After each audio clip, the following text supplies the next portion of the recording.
I'd like to call to order this regular meeting of the Lincoln Lancaster County Planning Commission of April 14th, 2021. A printed agenda is available outside the hearing room, and a copy of the full agenda, including the staff reports, is available at the front of the chambers with the clerk. The Open Meetings Act is posted just inside the doors at the back of the room. In order to meet the required social distancing protocols, we must limit the number of people inside the chambers to those seats that are numbered. Staff is assisting individuals who are present and wish to testify on items on today's agenda by ensuring that each person has signed in. Based on estimations, we are staggering the times of various hearings. These times are identified in parentheses on the agenda. We are encouraging attendees to arrive no more than 15 minutes before their scheduled hearing. Please note that an agenda item will not begin before the time posted. In the event that the allocated hearing times go quicker than estimated, there will be breaks in the hearing. If you parked in the parking garage across the street to the north, the gate is open and no parking coupons are needed. Out of courtesy for those attending this meeting, commissioners, and the staff, cellular phone usage is not permitted in these chambers during any portion of this meeting. We appreciate your cooperation. The Planning Commission action today is final on the following agenda items. 4.3B, Use Permit 103C, and 4.4, Special Permit 21011. Any aggrieved person may appeal final action of the Planning Commission to the City Council or the County Board by filing a notice of appeal with the clerk within 14 days following the action of the Planning Commission. The Planning Commission action on all other items is a recommendation to the City Council or County Board. The first item of business is the approval of the minutes of the regular meeting held March 31st, 2021. So moved, Campbell. Second, Joy. Theory? Ball? Yes. Campbell? Yes. Edgerton? Yes. Finnegan? Yes. Joy? Yes. Shear? Yes. Core? Yes. Motion carried 7-0. The next item of business is the consent agenda. Items on the consent agenda will be called at the same time and will not be scheduled for a separate public hearing unless there is a request from someone wishing to speak or at the request of a commission member. I will ask Jerry to read all of the consent agenda items into the record. Once those items are read, she will ask if there is anyone wishing to speak. If you wish to speak on an item on the consent agenda, we would ask that you stand and state that item. That item will then be removed from the consent agenda and scheduled as a separate public hearing under Section 3 of today's agenda. All items remaining on the consent agenda will be voted upon in total with a motion for approval. Jerry, will you please call the items on the consent agenda? Yes, thank you. There's only one item, and that's item 1.1, miscellaneous 21001, to amend the Lincoln MPO's long-range transportation plan to include Northwest 56th Street in the county list of projects generally located at Northwest 56th Street from I-80 to West Holdridge Street. Are there any ex parte communications to be disclosed on this item? I don't see any. Are there any ex parte communications that took place or additional information you learned while visiting the site? No. Are we? Go ahead. Is there anyone present that would like to speak on this item? If so, please stand and state that. I don't think so. Okay. Okay. I would move approval of consent agenda. Second, Finnegan. Jerry? Okay. Ball? Yes. Campbell? Yes. Edgerton? Yes. Finnegan? Yes. Joy? Yes. Shear? Yes. Core? Yes. Motion carried 7-0. I will now ask Jerry to call the requests for deferral. Okay, we have received a request from the Parks and Rec Director to place item 4.2 on hold until further notice, and this is Comprehensive Plan Conformance 21004 to review as to conformance with the Lincoln Lancaster County Comprehensive Plan, a request to declare approximately 1.59 acres of City of Lincoln-owned land as surplus on property generally located at F Street between 6th and 8th Streets. So this would place this item on hold until further notice. I would move to place Comprehensive Plan Conformance 21004 on hold. Second, Campbell. Is there, go ahead, Jerry. Okay. Ball? Yes. Campbell? Yes. Edgerton? Yes. Finnegan? Yes. Joy? Yes. Shear? Yes. Core? Yes. Motion carried, 7-0. Is there anyone here today wishing to speak on this application? Okay. We will now proceed to public hearings. The staff will make a brief presentation. The applicant will then be requested to present his or her testimony, followed by those who wish to testify in support, followed by those who wish to testify in opposition. The staff will then be given an opportunity to respond to the testimony, and then the applicant shall have an opportunity for rebuttal. Each person testifying should state their name and address and shall have 5 minutes to speak unless additional time is requested and granted. The timer will go off after 4 minutes. The clerk will then indicate you have 1 minute remaining to wrap up your testimony. Once the final minute has lapsed, the clerk will indicate that your time is up. If during your testimony you have copies of documents or materials you would like distributed to the Planning Commission members and/or included as part of the record, please place the information in the folder on the podium. The Planning Commission will vote immediately at the close of the public hearing unless the commission votes to defer action or continue the public hearing. Jerry, will you call the first public hearing item, please? Yes. There's 2 associated items. The first one being item 4.1A, Comprehensive Plan Conformance 21007, to review as to conformance with the 2040 Lincoln Lancaster County Comprehensive Plan, a proposed amendment to the Lincoln Center redevelopment plan to add the Pershing Block redevelopment project, a mixed-use project that may include a new central library, residential, commercial parking, and green space. And the associated change of zone 21012 from P Public District to B4 Lincoln Center Business District, both of these generally located at 220 Centennial Mall South. I should note that the comprehensive plan staff recommendation is a finding of conformance with the comprehensive plan, and the change of zone staff recommendation is approval. Are there any ex parte communications to be disclosed on these items?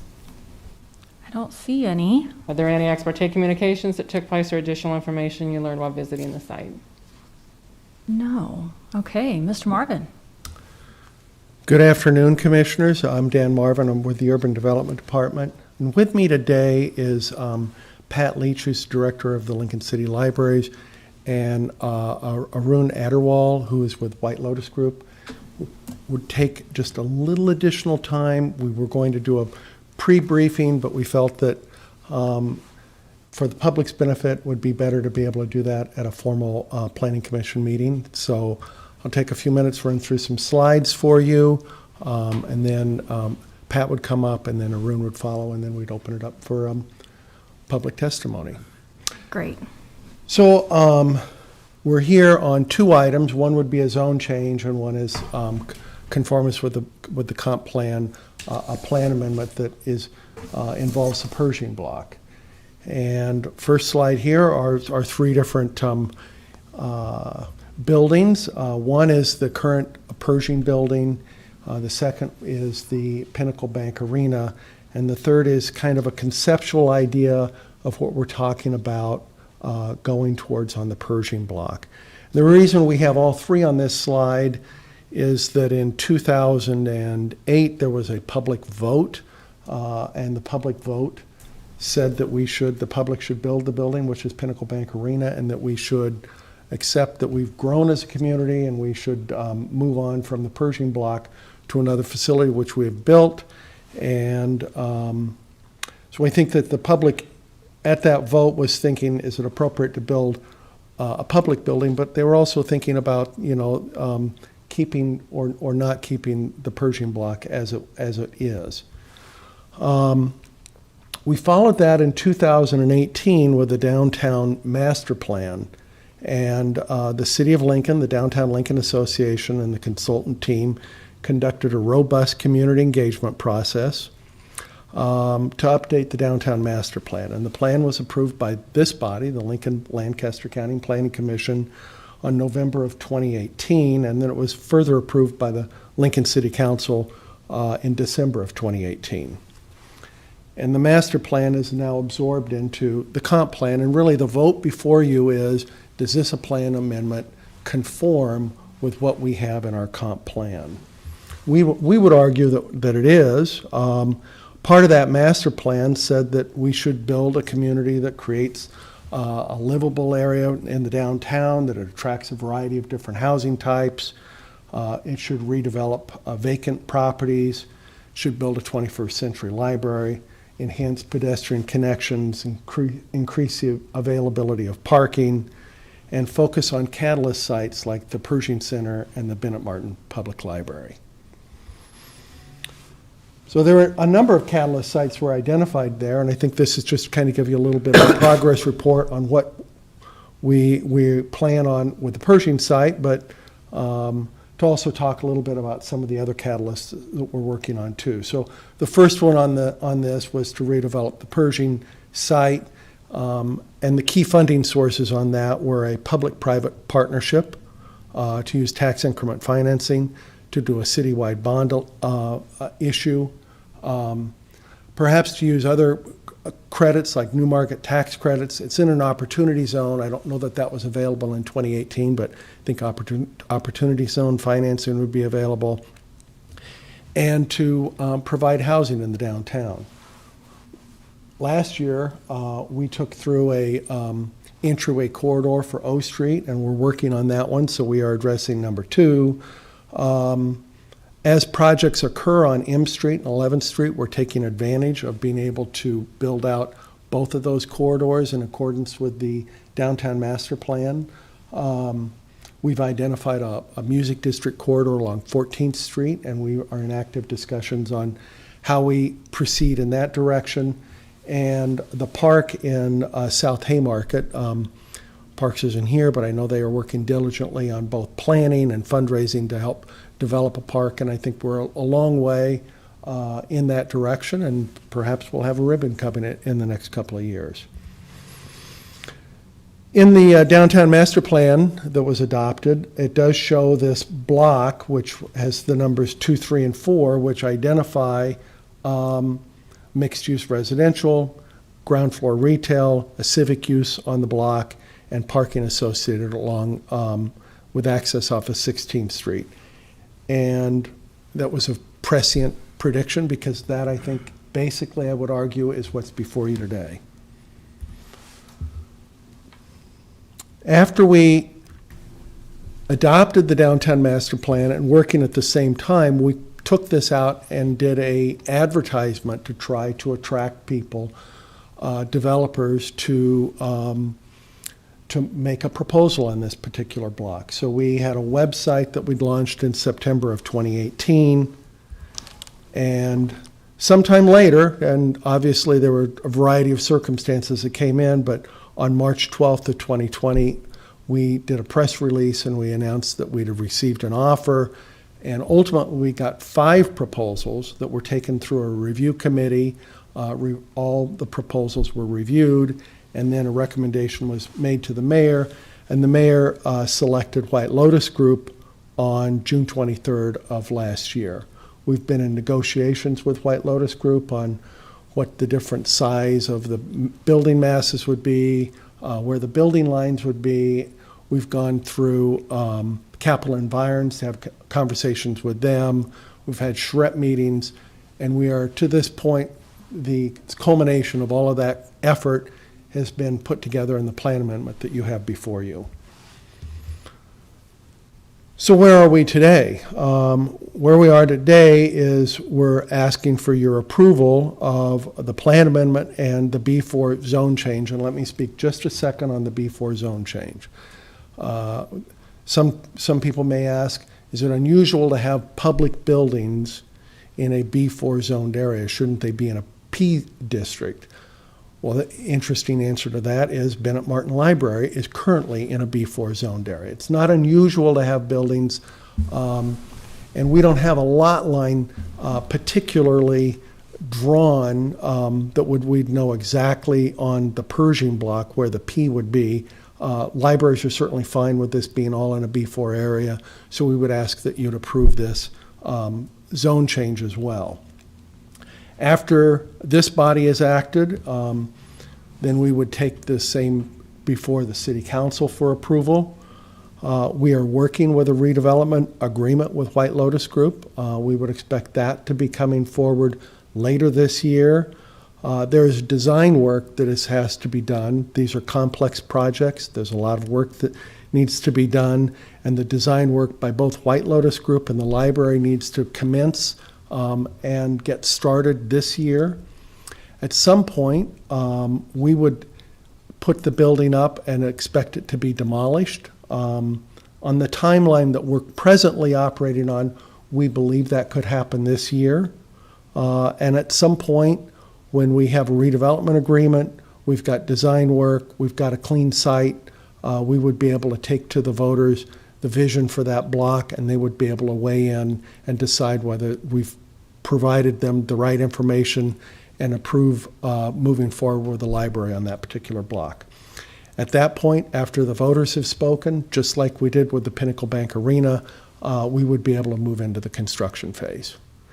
That's all I have on my end. I'm happy to answer questions, or we'll certainly be available after the public hearing to answer questions as well. Okay. Dan, I have a question real quick. Worst case scenario, say the bond doesn't get voter approval. Will this project still proceed just maybe with something else there, or private funding, or? I think you ask a really good question, and I think most of those answers are probably going to be revealed in a redevelopment agreement, which we would expect to be months away. But I think some of the elements that we've discussed is that if there is not voter approval, the city would maybe retain some option onto the property for some period of time. How long that would be negotiated between the city and White Lotus Group, what's appropriate. It's not appropriate, what I've thought about, it's not appropriate to have an unfinished site with a developer ready to go and building, and then have yellow caution tape over a third of the site. So we think we have to have some kind of discussion and back and forth on that, but I think the short answer is that we would retain some option period on the property so that we would be able to preserve some rights to the city. But ultimately, if nothing of public use was to go there, then the honest answer is it would likely at some point go completely to a private use. And at that point, the developer could really choose, within zoning regulations, they could choose whatever they wanted to put in there. I think again, most of the answer to that will be encased in the redevelopment agreement. I don't think we're going to make it a free-for-all. I think we would want to preserve rights to the city so that we have what gets developed on that block that would be consistent with the downtown master plan. I could hold this question till later, but I think it's appropriate for me to ask it now. Sure. Since you're kind of on a roll. So to me, this is kind of simple, kind of a slam dunk, especially in terms of what we're considering today with the comprehensive plan conformance vote and change of zone. As you've gone through this, over the years, really, you're right about that, it's been years. Is there anything that stands out to you about, especially as it relates to the comprehensive plan conformance, anything that sticks out at all? Because to me, this fits like a glove with everything that we've been working on as a city for longer than the last 2 years even. Anything that, as you've analyzed this and have gone through this process, that kind of sticks out a little bit? And I don't mean it to be a trick question or a complicated question. I'm not trying to find warts where there aren't any, but with any construction project, there are going to be challenges. Let's face it. I was visiting with Arun. He was talking to me about the price of steel going up in the last 6 months. There are challenges that you have from that perspective. There are going to be challenges. I think that providing low-income housing opportunities in the downtown is very needed, and we would definitely think that this checks a lot of boxes in that way, but that's not necessarily a slam dunk either. I mean, you do have to be able to apply for those tax credits and get those. Fortunately, we think we have a developer that has a track record of being able to do that, but that's another challenge that would come in there. But even if something were to go awry with that, just the point of, does it fit with a comprehensive plan? I mean, that's still workable. Yes. So just at that level, this very basic level that we're dealing with now, is there anything that, I mean, if now you're listening, maybe an editorial comment, but I mean, I don't think we gave you a difficult question here. Is what I would say. I think that's what I'm trying to get at. And that's what, we did not bring a difficult question today. There are going to be difficult questions down the road, and there will be questions that will be asked of voters and taxpayers in this community too that will be difficult. But if you go back to what we felt was in the plan, a public-private partnership that used TIF, that had a citywide bond election, other financing sources, and created housing and other retail developments. That's what this is, and we believe that fits exactly with the plan that was adopted in Okay. 2018. That's what I was trying to get at. No. Thanks.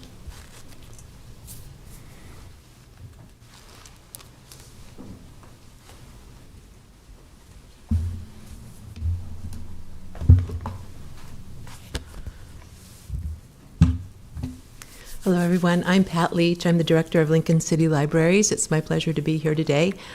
I will just give you a brief history of the library in downtown Lincoln, and then a quick view of what we're thinking in terms of libraries into the future. So the picture that you're seeing now is the library in the late 1800s, and the little arrow points to a window which was the public library. Libraries started off in the 1860s in Lincoln as private associations, one for men, one for women, which was a subscription to a library, basically. Legislation soon after allowed for municipalities to create libraries, and so the city of Lincoln took on the task of having a library for Lincoln. Not long after this picture, probably, that building burned down. And all of the materials in the building burned as well, and all that remained of that library were the books that were in people's homes. And so it needed rebuilding immediately. And fortunately, that was about the time that Andrew Carnegie was beginning his program of library building in the country. Let's see. Going down here. There we go. So this is a picture of the old main library that some of you might recall at the corner of 14th and N Streets in our downtown. It is where Bennett Martin Library currently is. This library served for almost 60 years, and in 1961 was demolished in order to make room for the Bennett Martin Library to be built at that time. This is a picture of Bennett Martin Library at 14th and N. We refer to this as Unit 1. The original building was an L, one part of the L around 14th Street, one along N Street. And it became apparent that, and actually it was known at the time the library was built, that probably it wasn't big enough to serve into the years, but it was a start for our library. So eventually another L was created, and this is a picture of the current library. You'll see kind of behind that original L additional floors. So another L was added, the first two floors along the YWCA building in the north, the alley to the north of the building. This created our current Bennett Martin Library that has the newer parts, 4 floors, and the original part is 2 floors with the courtyard in the middle. This building is pretty much now at the end of its reasonably natural lifespan, is how I would put that. And the library has been studying the question of what should happen next for some time. So as I talk about some of this information, it's more from the library point of view, already building on the information that Dan Marvin provided as far as city documents. In 2003, the library commissioned a study regarding this building. Basically the question was one that homeowners will sometimes ask, which is, can I afford the investments my home needs, and is this home worth those investments? And the short answer at that time was probably not, frankly, that that study suggested it probably made more sense to move to another place, either a new building or a repurposed building.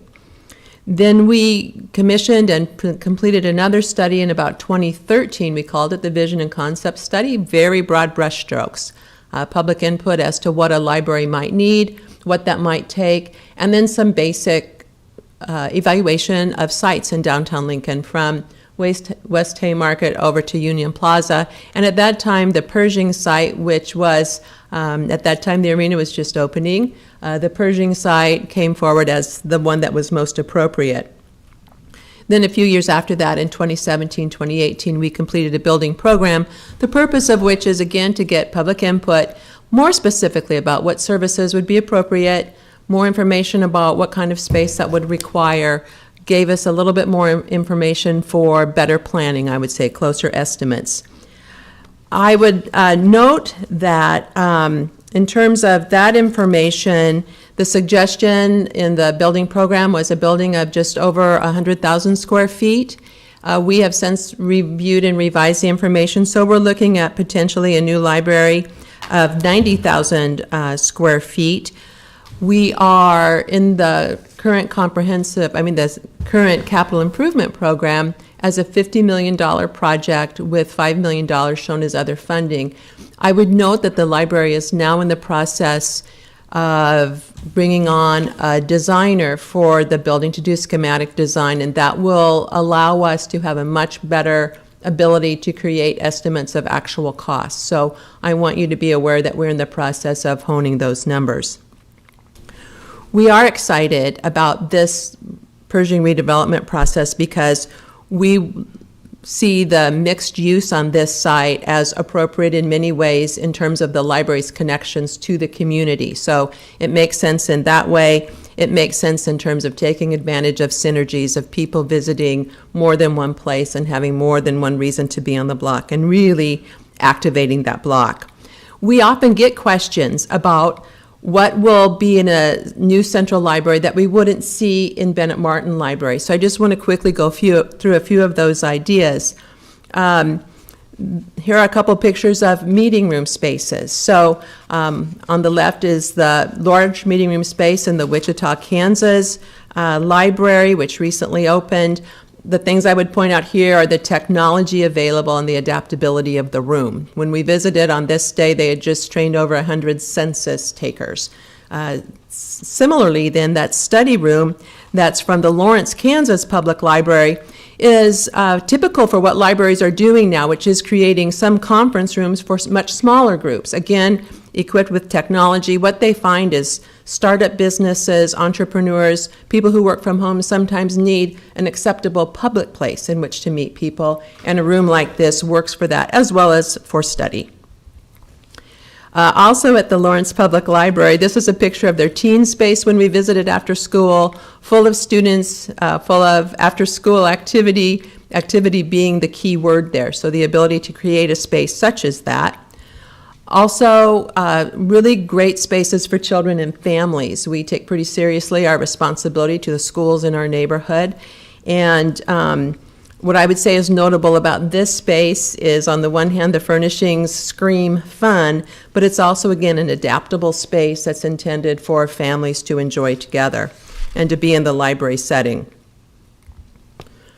Then Makerspace is a concept that's used in many places now. The university has makerspaces. A variety of other places have makerspaces where technology is available for people to use together in community. Libraries are often a source of makerspaces in a community because of our access to the public. And also, we address lifelong learning. And so makerspaces are all about learning. So this happens to be, in Wichita, a recording studio that is used by their youth quite a bit to record music and similar things, but is also used by podcasters and others in order to create content. So that's another way in which libraries are providing services in a way that you probably don't see right now at Bennett Martin Library. So as I said, I wanted to give you a taste of the history of the library in downtown Lincoln, kind of a sense of what it is that we would be looking toward. I would just note again that we tend to use our buildings far past their intended lifespans typically. So it does underscore for us the importance of both durability and adaptability. And as I said earlier, the library is delighted to be part of this opportunity to be part of a mixed-use plan for the Pershing site with clear connections to the community from the start. Do you have any questions for me at this time, or do you wish me to answer questions now? I have one for you. Oh, and Dick does too. Go ahead, Dick. I just want to know, what is the size of the Bennett Martin Library? It's around 66,000 square But you'd be feet. going up 50%. Almost, yes. Almost, Mhm. yeah. That's Okay. correct. All right. Thank you.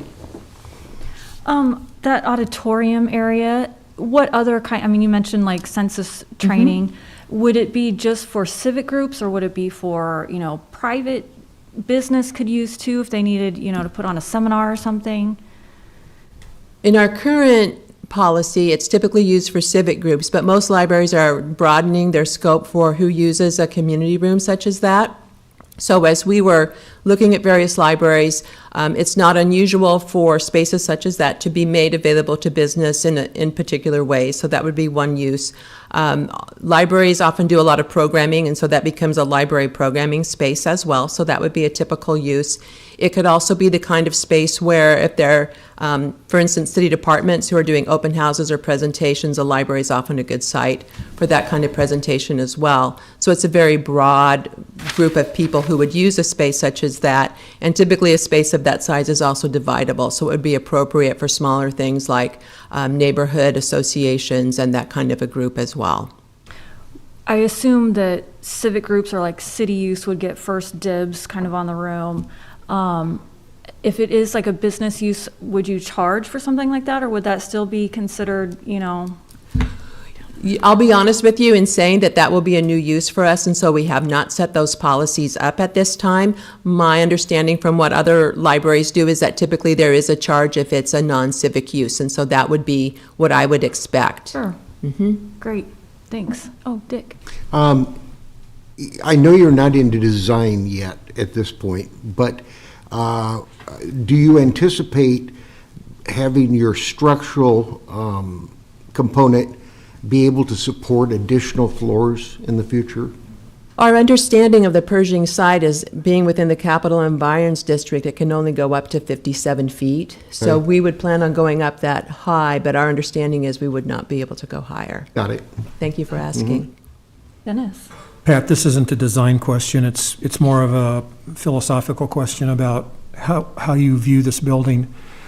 But some of the best recently designed library buildings that I've seen all respond to environmental conditions, being sensitive to that. And I know as we voted a month or so ago about our own environmental response in Lincoln, is that a part of the component that you're going to ask your designer to really focus in on? Because being on Centennial Mall and being a library and a public building, I think those all kind of align. Can you talk about that a little bit? Yes, that is something that we intend to incorporate into the design, is thinking of what are the sustainability features, both in terms of environmental sustainability, but as an administrator and operating a library, of thinking what are the long-term cost benefits of investing in some of the features that would save energy down the line. So we are very much thinking about that.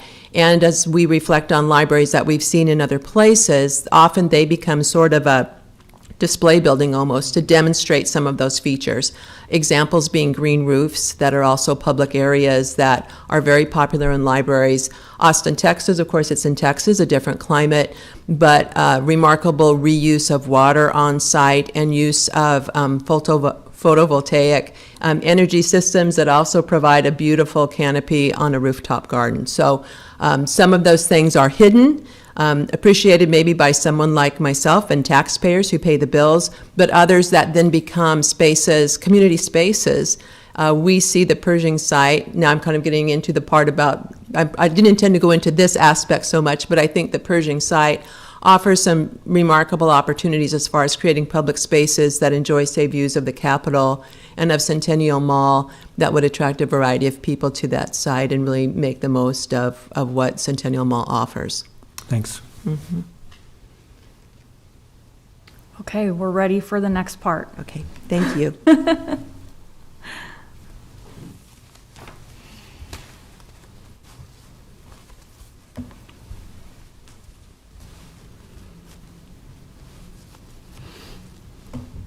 Hello, thank you, Commissioners. Arun Agarwal with the CEO of the White Lotus Group on behalf of the applicant.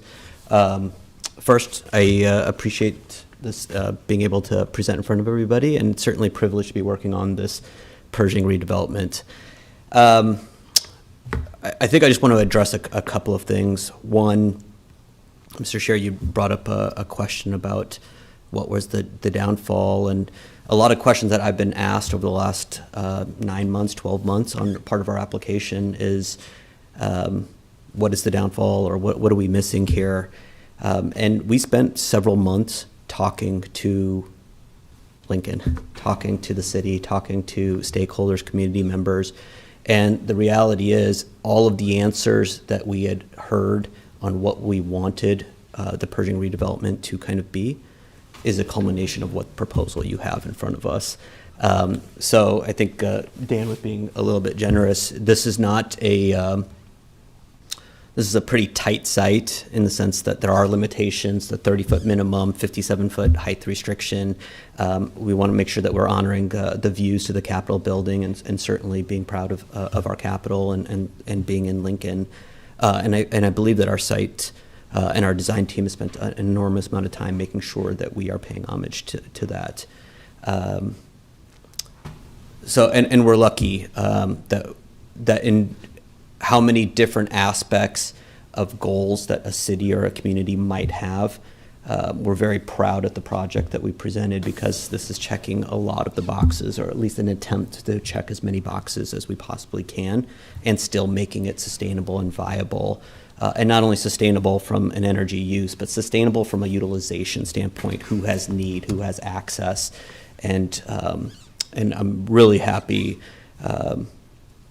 that Ms. Leach was here presenting on behalf of the library, and certainly that Mr. Marvin was here presenting on behalf of the city.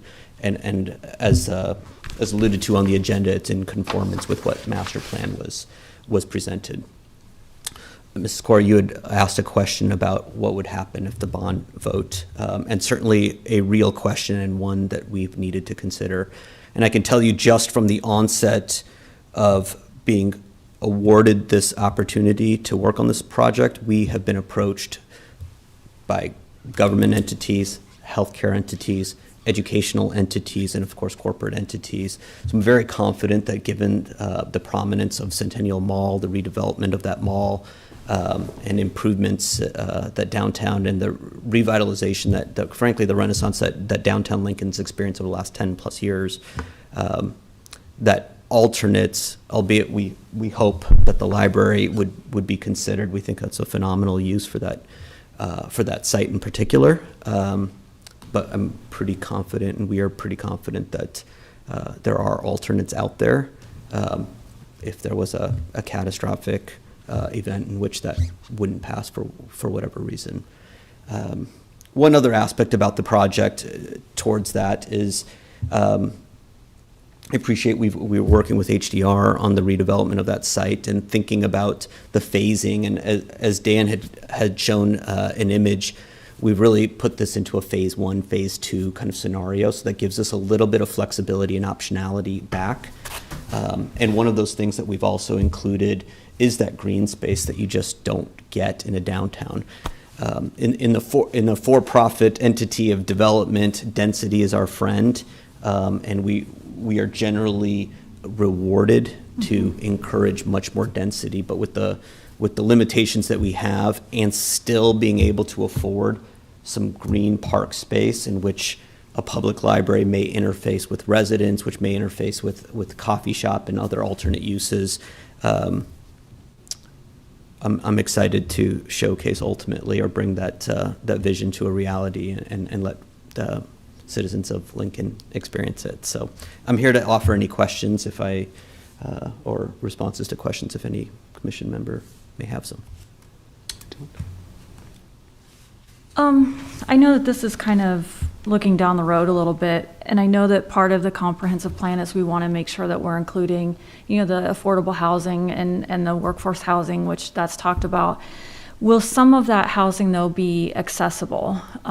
Is that going to be incorporated into those housing units as well? Accessibility in terms of, So like for ADA, like, are you going to have, wider doorways in any of the units, or, walk-in showers, bathtubs, that kind of thing? traditionally, those would all be included in a Okay. certain subset of units. Great. In our unit mix. Awesome. Any other questions? Again, I appreciate your consideration. Thank you. Thank you. Any testimony in support of this application? Any testimony in support? Okay, any testimony in opposition? Any testimony in opposition? Okay, well. I would then- move that we close the public hearing. Well, does anyone have any further questions for Dan or Pat before we? No, we're good, we don't need to come back up? Okay. Nope. So I'd move to close the public hearing. Second, Beckius. Jerry? Okay. Ball? Yes. Campbell? Yes. Edgerton? Yes. Finnegan? Yes. Joy? Yes. Shear? Yes. Beckius? Yes. Core? Yes. Motion carried, 8-0. I would also move that we find Comprehensive Plan Conformance 21007 to be in effect or proper, that this block fits the definition very well. Second, Beckius. Discussion. And feel free to talk about both applications at the same time. Same time? Yeah. Okay. Go ahead, Tom. I think it's time to move forward with the redevelopment of this block, and I am looking forward to private investment coming back onto this block, and I'm looking forward to the potential of public investment on this block as well. I think when we talk about public-private partnership in the city of Lincoln, this is exactly what we're looking for. And I would just like to extend my thanks to White Lotus Group for looking at this block and the redevelopment of this block as an opportunity to invest in Lincoln. Dennis? Well, I think this does check all of the boxes, as a number of the presenters mentioned. And just a comment about the change of zone. I mean, I think it's totally appropriate to move this block to a B4 for obvious reasons. It will be very beneficial during the redevelopment process. I just want to make a comment that I've thought about this for a long time. I've thought this way for a long time, almost 10 years, but I believe that this block is as important to the development and renaissance of Lincoln, as was mentioned earlier, as the arena. It's just in a different part of town, but it has the same impact. And I think both of these items, the comp plan conformance and the change of zone, is just the right step to do at this time. Dick? I would just urge that all of us that have some knowledge try to define to the Lincoln public that a library isn't just books on a shelf anymore. And I think they've got to understand the complexity of what a library can offer to be supportive of that portion of the project. But I think it's a well put together project. Yeah, and I would expand on that a little bit more. I think we have a really excellent opportunity to change what downtown looks like, and having a library as a centerpiece to the downtown area, especially to your comment of mixed utilization. If you look at this past year and the challenges people had opportunity to get access to technology, right? Now you have a space that can potentially allow that, along with the ability to use it for maker or STEM type activities, public activities, within walking distance to all the amenities that are coming and that already exist downtown. So I think we're at a really interesting intersection with using this property in the right way to make it fulfill what we want to do from a comprehensive plan perspective. I just want to make sure that those watching us on TV understand that today we are dealing with conformance, of the comprehensive plan. Library is wonderful, we will vote on that later. But for now, today, we are voting on the conformance of the comprehensive plan. And this includes not only the library, but, Everything. housing units Housing, that's and right. retail and commercial. So, and all of it fits in with the conformance of a comprehensive plan, and that's important. Absolutely. Yeah, I'm anxious to see this block being active again instead of, being vacant. And I think that'll be huge for the city and for downtown. Jerry? Okay, this is for a finding of conformance with the comprehensive plan. Comprehensive plan conformance 21007, which is the proposed Pershing Block redevelopment project. Ball? Yes. Campbell? Yes. Edgerton? Yes. Finnegan? Yes. Joy? Yes. Shear? Yes. Beckius? Yes. Core? Yes. Motion carried 8-0. I'd also move that we approve the change of zone 21012 from P to B4. Second, Finnegan. I'm sorry? Finnegan, second. Okay, thank you. Go ahead. Okay. Ball? Yes. Campbell? Yes. Edgerton? Yes. Finnegan? Yes. Joy? Yes. Shear? Yes. Beckius? Yes. Core? Yes. Motion carried 8-0. Okay, I believe the next hearing is scheduled to start at 2, so we'll have a little bit of a break here. Okay.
It's 2 p.m., so we'll start with our next agenda item. The next two items I will call together. They are associated. Item 4.3A is Street and Alley Vacation 21002 to vacate portions of North 27th Street right-of-way and Enterprise Drive right-of-way. Generally located, property generally located at North 27th and Enterprise Drive. Staff recommendation is a finding of conformance with the comp plan. And the associated use permit 103C to allow for up to 250 multifamily dwelling units or 110,500 square feet of commercial floor area on Lot 3 and up to 513,821 square feet of total commercial floor area on property generally located at North 27th and Enterprise Drive. This is final action on this use permit unless appealed to the City Council within 14 days. Staff recommendation is conditional approval. I would note that there was a staff memo that was provided to the Planning Commission this morning related to some proposed revisions. Are there any ex parte communications to be disclosed on these items? No. Are there any ex parte communications that took place or additional information you learned while visiting the site? I apologize. Tom Beckius, I have seen a marketing flyer on this site in the normal course of my business. Thank you. Any others? Okay. Mr. Hendrickson, I think we're ready. Okay, Steve Hendrickson with the Planning Department, filling in for Rachel Jones. This site is generally on the east side of North 27th Street, south of the interstate, north of Folkway Boulevard, and it is between North 27th Street and North Star High School, as we can show on the overhead here now. The site is zoned B2 and has been zoned B2 since 1997. So for almost 25 years, the site has been approved for commercial space, but has not had anything develop on it. Over time, the amount of the commercial space potentially here has been revised slightly. This particular application, use permit 103C, of the two of them starting with it, it is keeping the amount of commercial space at generally around 500,000 square feet, but adding 250 dwelling units. Certainly in our comprehensive plan, we're encouraging having a mix of dwelling units and space here. So potentially this would not even have come forward had they had dwelling units approved, or we had the ability to convert commercial floor area over to dwelling units. It already has an approved access that generally lines up with Enterprise Drive and an access off of Folkways Boulevard. There is not any access between it and North Star High School in terms of vehicle or pedestrian connections today. But with the development of the site, and the development team is here and they can get into more of the details, but generally it is showing through grading that the higher part of the site will be adjacent to 27th Street, and that'll be generally developed with commercial uses. And then I would note this rather long skinny lot on the east side, which is noted as Lot 3. That is the one that they initially are looking at in terms of having an apartments. And that is the one that Lincoln Fire and Rescue had noted that because of the grading, they did not show a street connection, that it would be a rather long route for LFR to come in and get to the northern part of the site, and that there would only be one way in and out of that site, and that gave them concern as well. So if that property develops with apartments, and that's one of the minor corrections that we have in the staff memo, is that we would not only like to see some kind of emergency access, backup access that would go through North Star High School, again, just generally for Lincoln Fire and Rescue, not open to the public, as well as then to have a pedestrian easement that would go through, because we anticipate the people living there will want to get up to the commercial center, not only by driving but also by foot. And generally we think it also would be positive if there's apartments there to have pedestrians going to the high school back and forth. And we anticipate that if you get some fast food restaurants and commercial in there, you'll have students from North Star wanting to walk over to the site as well. Because of the hill, it's going to be probably not possible for that access to meet ADA. You'd have an alternate route through ADA that would be longer probably to reach that. But we're hoping for the other part of pedestrians that they might be able to still make use of that access. So the memo that is we sent to you, we worked out with the developer just some minor items. Initially along North 27th Street, we were not sure about how much right-of-way we wanted, so we thought perhaps that would be held in easements. That was worked out with LTU, so we were okay with eliminating that condition. The second change just clarifies that the concern about the pedestrian access is only if lot 3 develops with residential uses. And then also then notes the pedestrian route would be finalized by a future administrative amendment. And then the last change references a lot 48, which is adjacent and is kind of generally surrounded by this use permit, but is not a part of this use permit. Today, it is also quite high up in terms of elevation.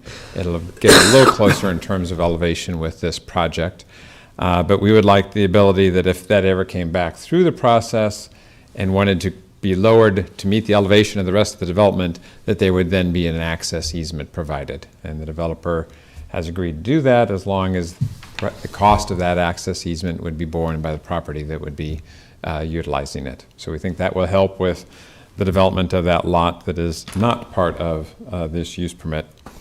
I would also note then up here on the northern part of the site, today, and I'll kind of zoom in here, today to the north is Crossbridge Church.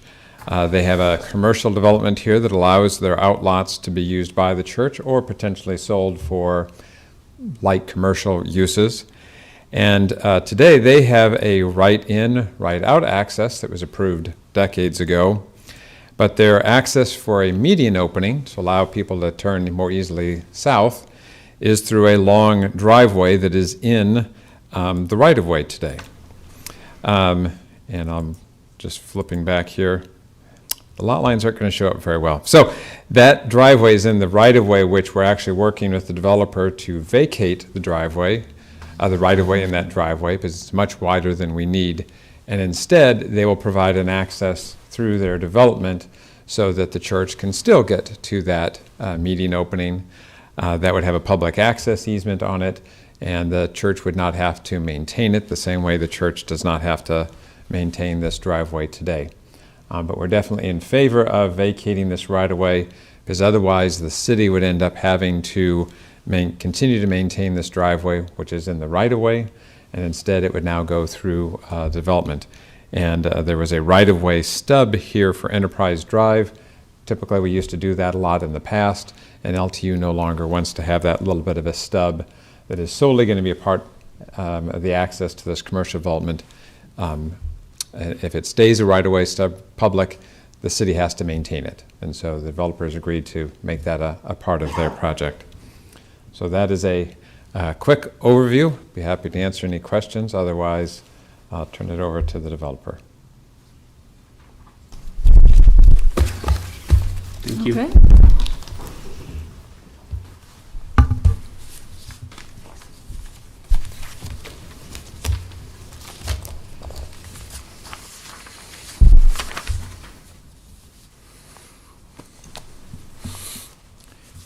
Members of the Commission, my name is Tom Houston. My address is 233 South 13th Street here in Lincoln on behalf of the Lerner Company.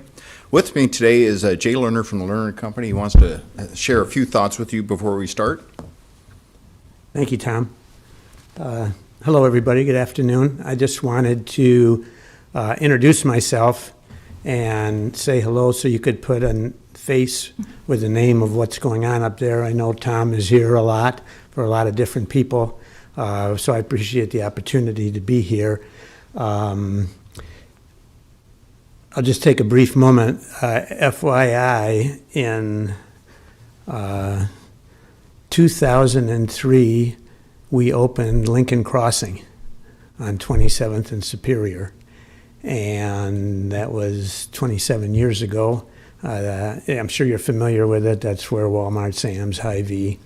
And this site is about a block away and has been, for a number of reasons, sitting there for 27 years with nothing happening, which doesn't benefit the city, obviously, being vacant like that.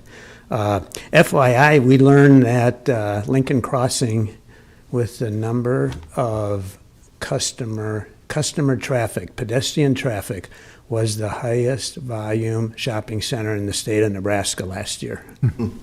So we're excited about moving forward with this project.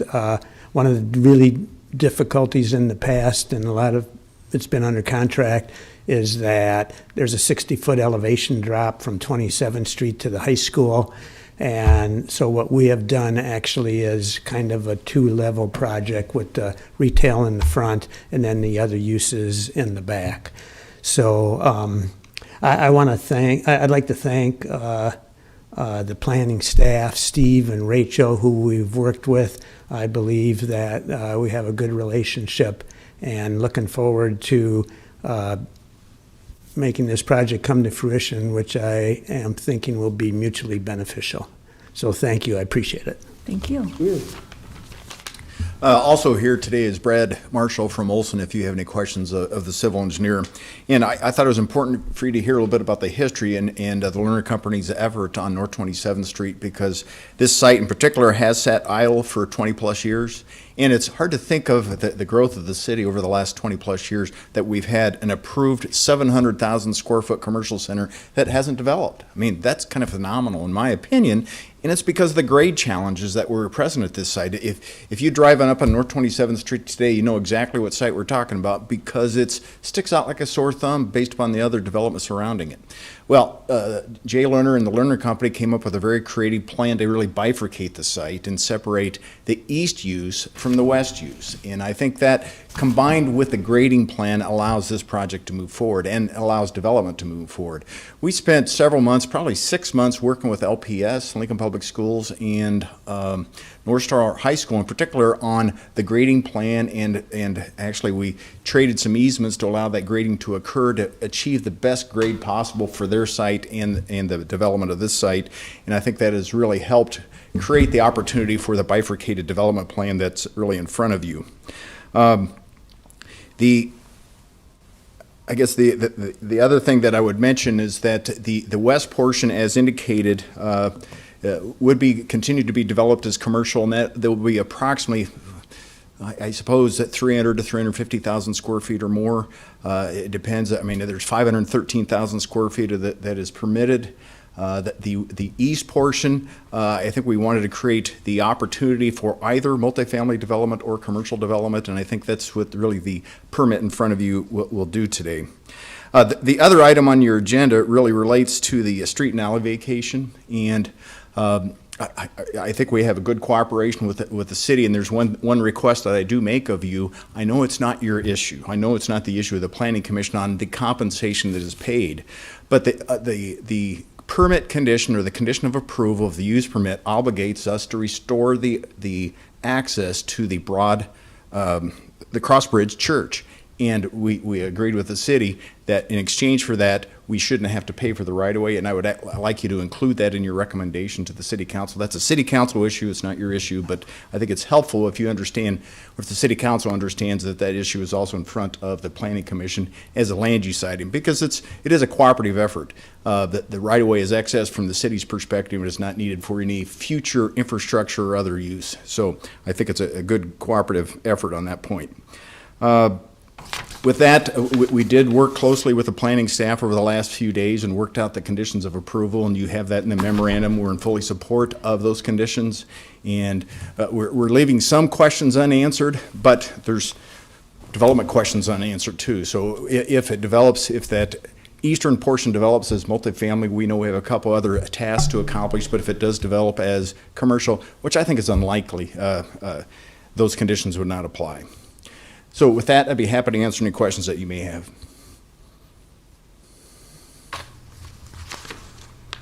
If that eastern portion develops as residential multifamily housing, does the developer have any intent to include some affordable housing in that project? To be honest, we're not that far along. I don't think that's the intent. And the Lerner Company primarily is a retail developer. I think we'd be putting it on the market for multifamily development, and it'd be some other developer's decision on the target market that they would be achieving in that multifamily. Okay, thank you. All right, thanks. Thank you. Testimony and support on this application. Any testimony and support? Excuse me, can I say one more? Yeah. I forgot. To introduce you to two members of the Lerner Company who are also part owners of this project, Rick Quinlevin and Ben Meyer. And they have been with us for many, many years, and they are part owners of the I forgot to do it, sorry. That's okay. Tracy? Dick? I'd ask either of you to answer this. With that 60-foot change, how is the transition being made? Is it a 3-to-1 slope? Is it walls? It will not be walls. It's being graded right now, but it's going to be a steep grade, without a doubt. And it's not going to be amenable to a sidewalk for this pedestrian connection or stairs. I mean, that's a real liability concern that I would have. So the grading plan is trying to implement the least amount of slope possible, but it's still going to be a very steep slope. Yeah. Okay. Any other questions right now? Okay, further testimony and support. Testimony in support of this application. Okay, testimony in opposition. Any testimony in opposition?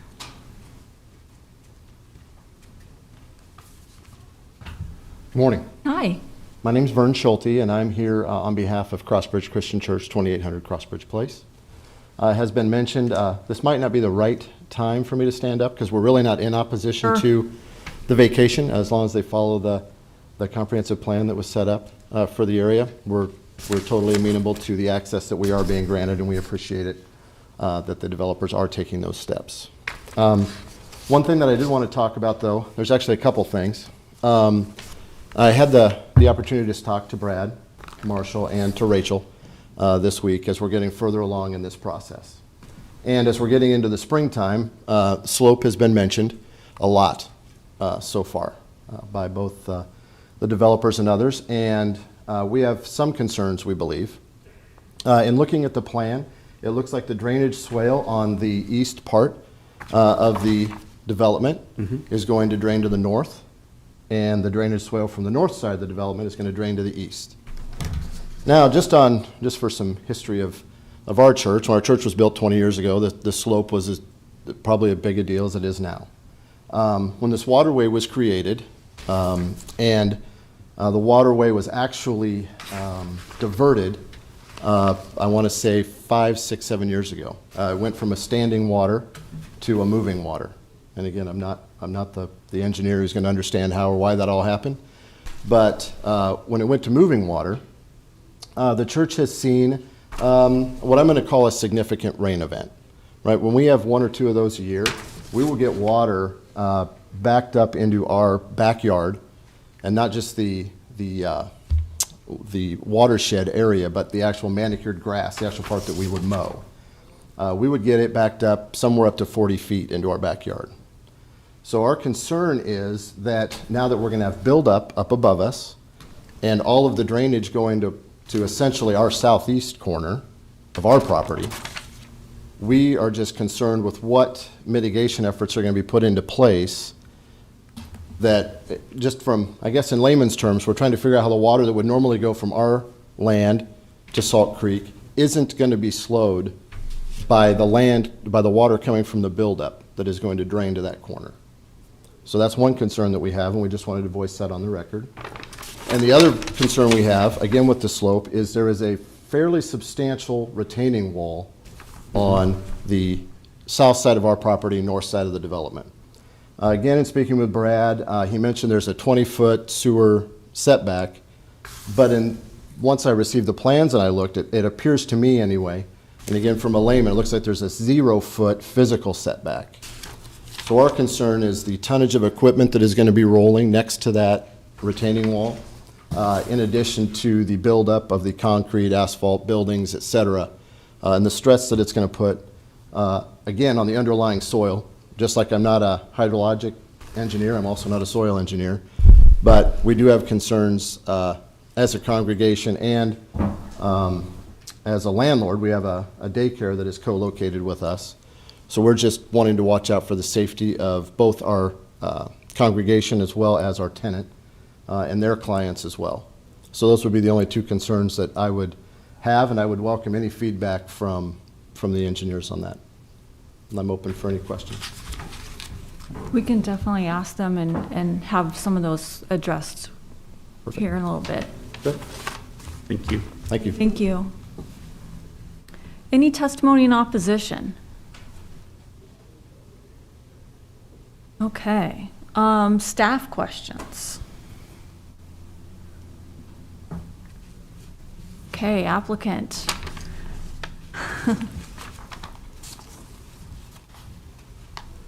Good afternoon. Brad Marshall with Olson's, 601 P Street.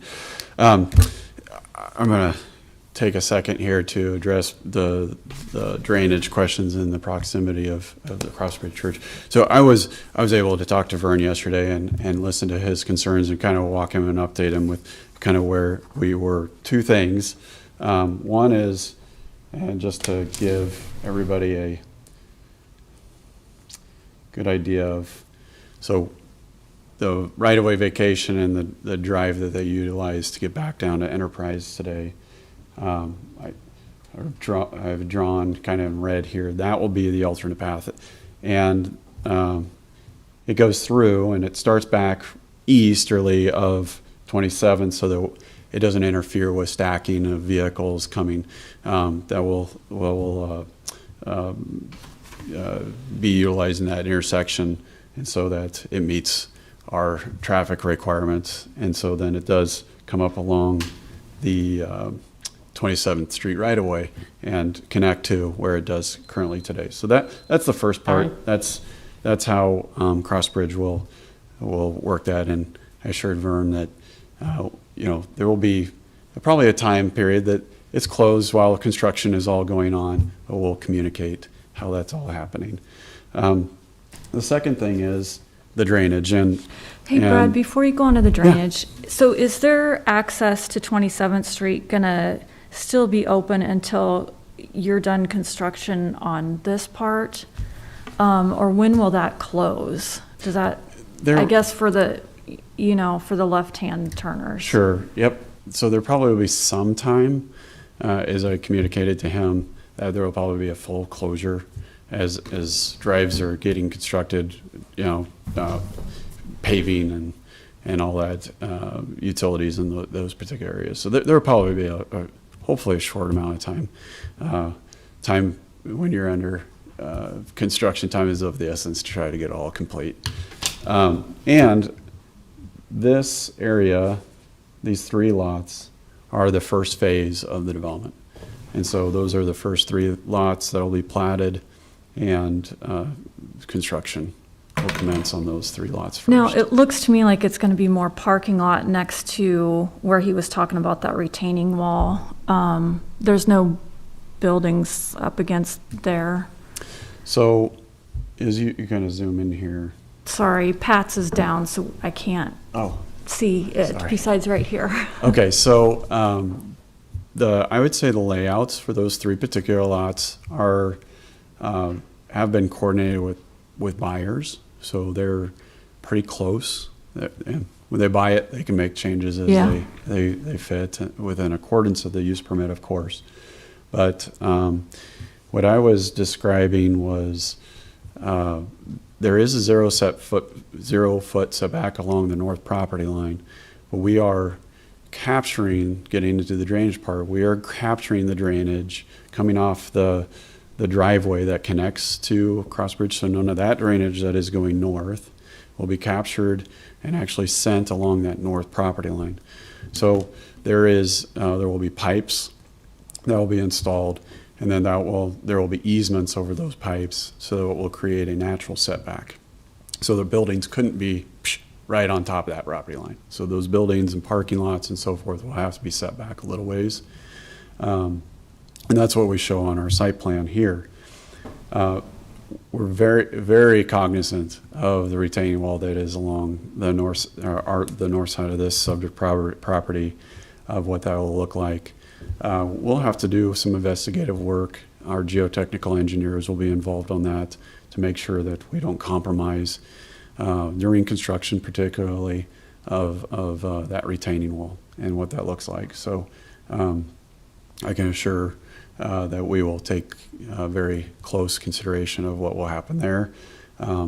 We don't want to cause any damage off of our property there to construct those improvements. So the drainage along that north property line is all captured and sent basically west to east. So we'll have inlets along basically next to 27th, and they'll carry all of the drainage to the east. We have swales where they discharge. There is a 6 to 8 foot berm in that swale. So if you have cross bridge, there's actually a berm of about 6 or 8 feet to make sure that drainage is transitioning to the east. In the northeast corner of our property, there is a low area that's been kind of actually years ago when the first grading was completed, there was some outlet control structures placed there, and that's where all that drainage will work. We actually, it's kind of a two-pronged approach here. We worked through all the grading details with the watershed management and did that plan administratively so that we could actually get some of the grading started this spring. And so we've resubmitted grading, we've submitted drainage reports and so forth to their satisfaction, and those previously approved to this full amendment. What I explained to Vern was this site actually has a variance, I guess, for detention. And what's important for that fact, as he talks about the backup of the water onto his property, this just adjacent to their property, they have a tributary to Salt Creek. And so that tributary typically then has backwater from Salt Creek as Salt Creek fills up. And so that's what is actually causing that that's ponding and flow of water across their property. So the variance of the detention for this facility, for this property, is actually beneficial so that the water is not being held back and then is discharged at the same time that Salt Creek fills. And so, in other words, the drainage from this property is out and discharged out to Salt Creek and sent down Salt Creek before the rise of water and the peak flows that they see from Salt Creek that actually cause some of the flooding or ponding onto the Crossbridge Church property.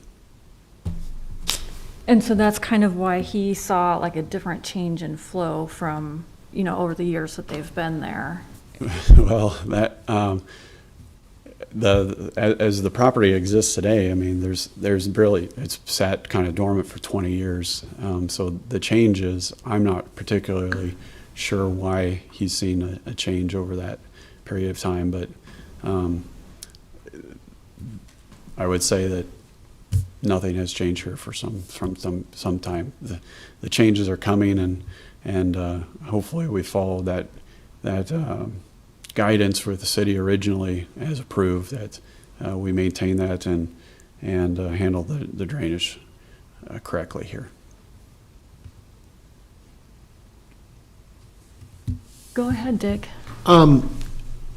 Brad, would you, when you're doing North 27th Street, there's the island at the Crossbridge Church that doesn't allow them to have a left turn. Mm-hmm. Is it permissible to do a 180 degree at the north end of that island? I've never gone down to Fletcher to see if there is a U-turn allowed at that location. So I'm not for sure about that. Okay. Yeah, I would say, the grading will have to happen, and we'll probably do a phasing grading for that driveway hold that driveway as it exists today for their access as long as possible. But then at some point, we'll have to come in and do storm sewer and paving improvements, and try to make that as small amount of time as possible. So, hey, it will be an inconvenience for a while, but hopefully it will be a lot better than a rocked and gravel road in the end. Yeah. Hey, Brad, can you go back to the drainage? I'm looking at the grading plan, and the grading plan doesn't go beyond the property line. But that aerial photograph that you had up was helpful to me. Can you just track with a pen or something the flow that you talked about going from this property to the tributary? Yeah. 'Cause Is that retention or detention at the north side of the high school site as well?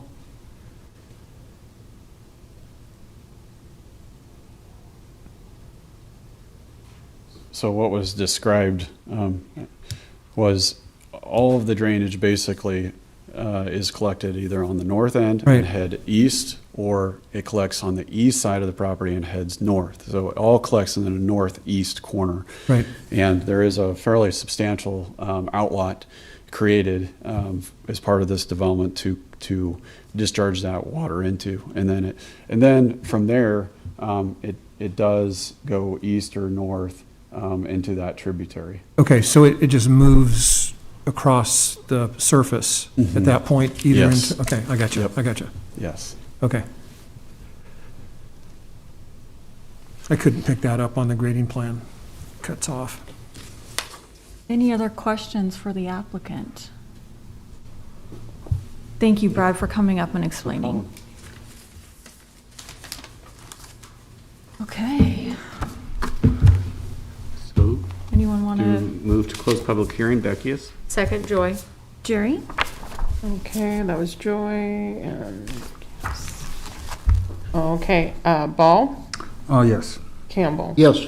Edgerton, Yes. Finnegan, Yes. Joy, Yes. Shear. Yes. Beckius, Yes. Core. Yes. Motion carried, 8-0. I'll move to approve street and alley vacation 21002. Second, Campbell. Discussion, and feel free to talk about both applications.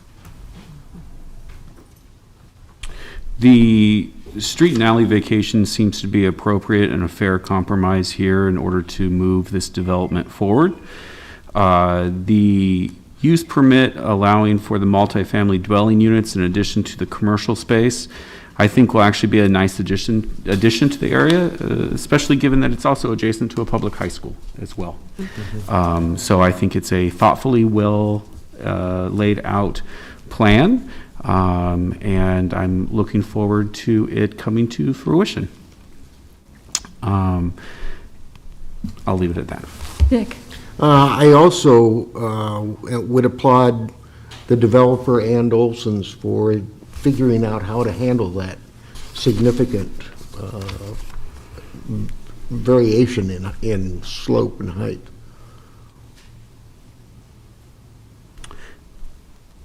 I would also, sorry, I would also mention, I'm indifferent as to the exchange of right-of-way and dollars for the access point.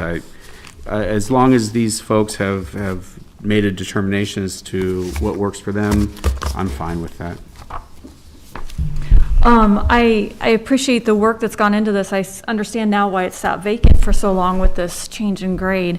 I have no problems with the street and alley vacation. I think that makes perfect sense. And it's very normal for us now to, allow residential, exchange with commercial.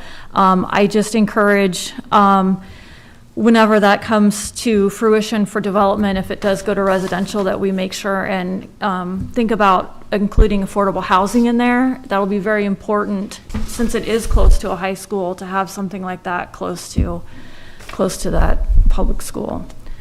All right, Jerry. Okay, this is for finding of conformance, street and alley vacation 21002.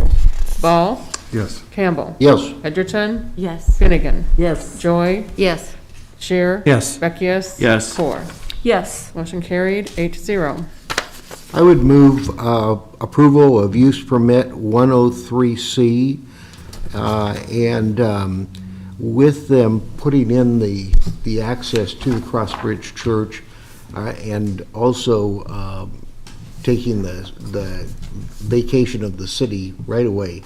I think that should offset itself, and that there should not be any cost to the developer on that. But that's a city council decision, just a recommendation. Sure. Second, Becky's. Would this include all of the revisions that were included in the staff memo? Yes, Okay, yeah, with thank the you. revisions in the staff memo. And I'm sorry, who's second? Becky is. Okay, Yep. thank you. Any further discussion? Okay, Jerry, go ahead. Ball? Yes. Campbell? Yes. Edgerton? Yes. Finnegan? Yes. Joy? Yes. Shear? Yes. Beckius? Yes. Core? Yes. Motion carried, 8-0. Okay, what time do we have here? We're past 2:30. We're still at the 2 o'clock hearing time, Yeah. so we'll move on.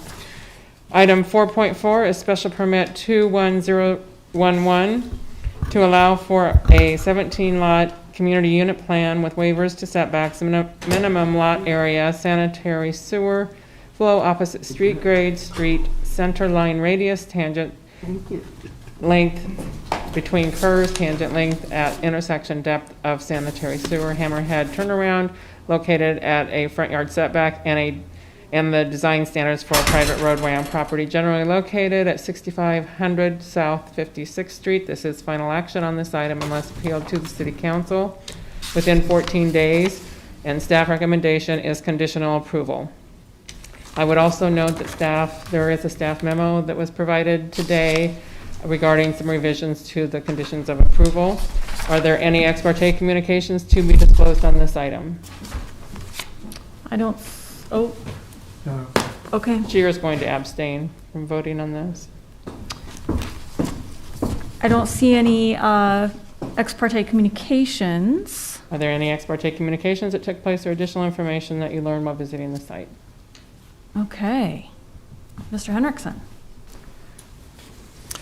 Steve Hendrickson with the Planning Department. So on the overhead, we have this particular site, the Alex Lane Townhomes, a special permit for a CUP. It is on the east side of 56th Street. In purple to the north is the H4 zoning for the Trade Center. So we're generally south of Highway 2, north of Pine Lake Road. The shadow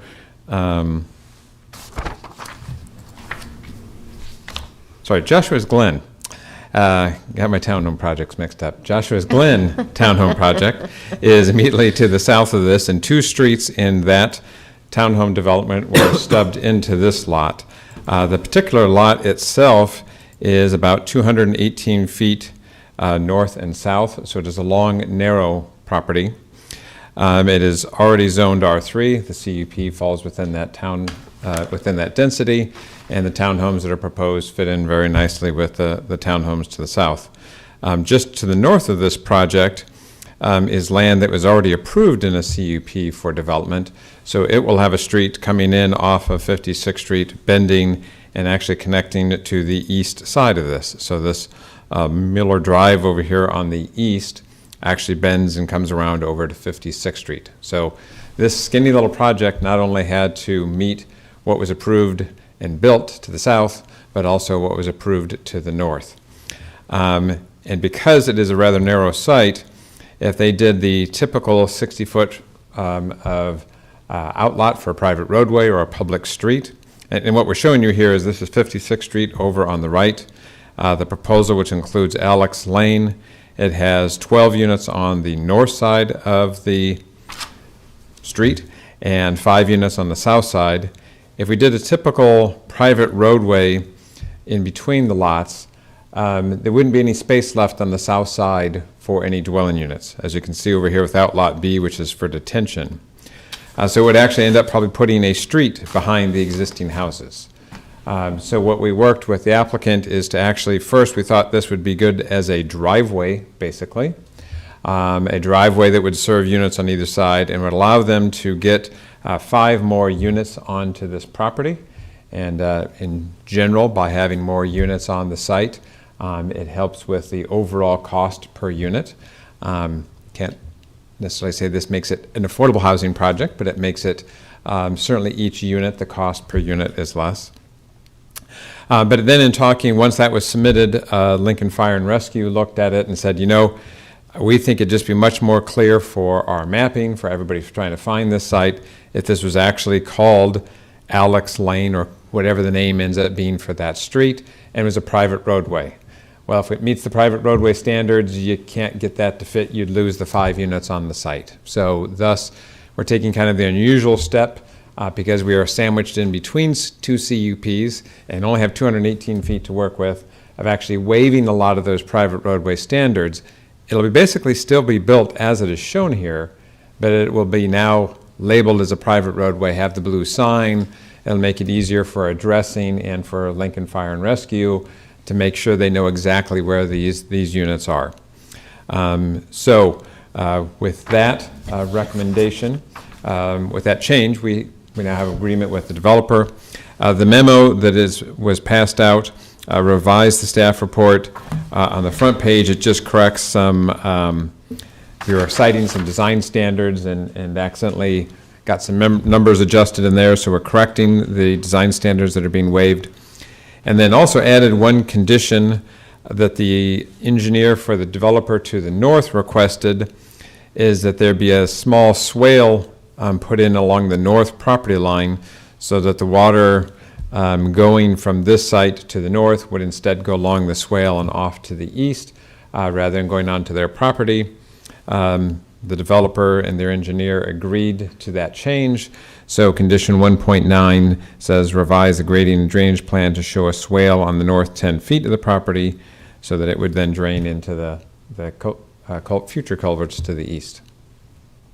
So with that, would be happy to answer any questions overall. We also have the engineer and developer here as well. So Steve, the shaded area are the lots that are taking access to the private drive, is that correct? Private drive now would be named the private roadway, yes. Yes, okay. Thank you. Because I should have clarified, this is actually, the streets that are to the east of this are being done as public streets. Sure. Thank you. Steve, the development to the south, are their lot sizes comparable? You know, like this one's going down to they're requesting the 4,350. Is that pretty comparable to what's to the south there? Yes, I think it's actually a little bit bigger than what is to the south. So, and I couldn't, because Pat's is down, I couldn't see, like, it looked to me on the page that you had up, like the lot lines are pretty much, gonna match up to what's already to the south there. And actually, they're a little bit wider than what is to the south. So for instance, to the south, you have 8 dwelling units. In the same area, they only have 5. Oh, okay.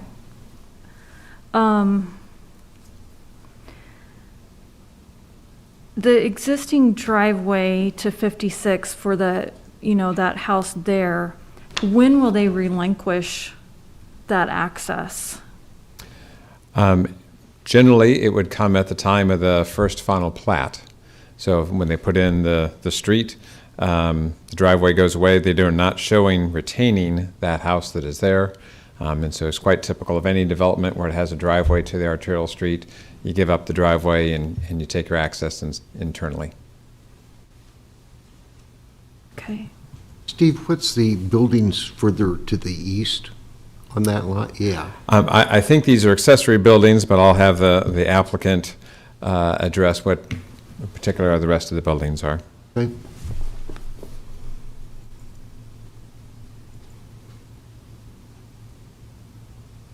Okay, I think we're ready for the applicant.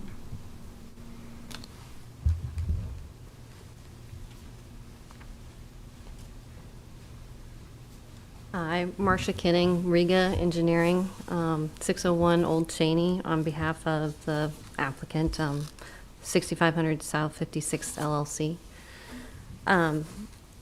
One of the questions that was with the existing drive going out to 56th Street, the existing residents there, what's actually shaded is phase 2. Okay, I What we're trying to wondered. do is let that residence still stay Okay. and allow the first phase to go forward, and then, let them stay there for a while until we're ready to go forward with phase 2. And then the access will be relinquished and the house torn down.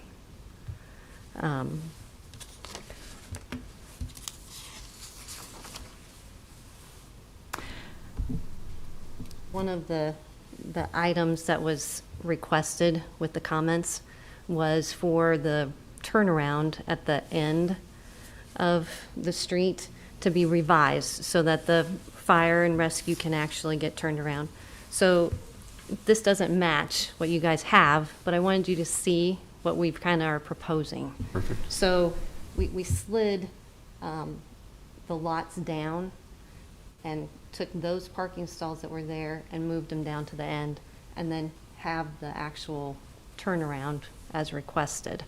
So things don't match up exactly as what you're looking at there, but it seems to work a little bit better. Great. Did you hold a neighborhood meeting? Yes, they did hold a neighborhood meeting on April 3rd, and there was 20 attendees that actually came to the meeting, and there were 10 that they had it on Zoom also, so that they could come to that. And it went very well. There was no opposition. Great. They all were very happy to maybe have something happen to this area, so. Is the plan for these units to be owner occupied, or are they going to? Yes. And then I noticed, and I probably should have asked Steve this, I'm sorry. I'll Those try. ejector pumps, if they have a basement, is that something that at time when you go to build, that'll be right on the permit that it's required? Correct. So we wouldn't have problems down the road, if it's changing hands, it'd already be in there. Right. Okay. Any other questions for the applicant? No. Okay. Any testimony in support? Testimony in support. Okay, testimony in opposition. Any testimony in opposition? All right, well, questions for staff? Any other questions for the applicant? Okay. I'll move that we close public hearing. Second, Campbell? Jerry? Okay. Ball? Yes. Campbell? Yes. Edgerton? Yes. Finnegan? Yes. Joy? Yes. Shear? I'm sorry, he recused himself. Beckius? Yes. Core? Yes. Motion carried, 7-0. I move that we approve special permit 21011. Second, Finnegan. Discussion. It seems to be a natural extension of what's adjacent to the south, and a thoughtful use of the land the land that you have to work with. So I will approve. Yeah, Dick. All of those north of Pine Lake Road were acreages, and we're seeing most of them filling in now in an appropriate fashion. And we've approved, a while back, not too long ago, for the eastern end of that down to the railroad tracks, and for that area to be developed. And so it's nice to see the fill-in happening on the city. Yeah. I think this is a great project. It addresses, it's a tight area, but it addresses all of those concerns and making it work. So it seems like a good project. Jerry? Okay, this would be for conditional approval with the amended, or with the revisions identified in this. Yes, staff correct. memo. Okay, thank you. Ball? Yes. Campbell? Yes. Edgerton? Yes. Finnegan? Yes. Joy? Yes. Beckius? Yes. Core? Yes. Motion carried, 7-0. Okay, we're ready for our next item, and we're after our scheduled time, so we can just kind of go right on to it. Okay.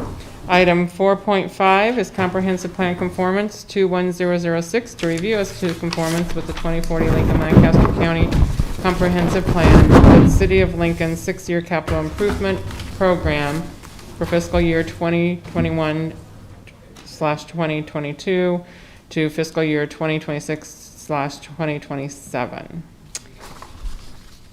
Staff recommendation is in full or general conformance with the comp plan. And I believe, yes, you were also given a memo dated today with revisions to the CIP. Are there any ex parte communications to be disclosed on this item? No. Okay. No. Okay. Good afternoon. I'm going to talk a little bit about the 2021-22 to 2026-27 capital improvement program for the City of Lincoln. And the process that we went through, some of the new projects and changes, and then I'll go over that memo that you received today, and then finalize or get to why the Planning Commission is reviewing this. So this is a request to do a determination of conformity with a comprehensive plan with the projects that are listed within the capital improvement program. A little bit about this process. So we're here again this year with the capital improvement program because finance approved a 1-year budget, which advanced only 1 year of our last CIP. And so we were asked to advance the year 2 of the current CIP that we're operating under as part of this draft, and then add a year 6 to this.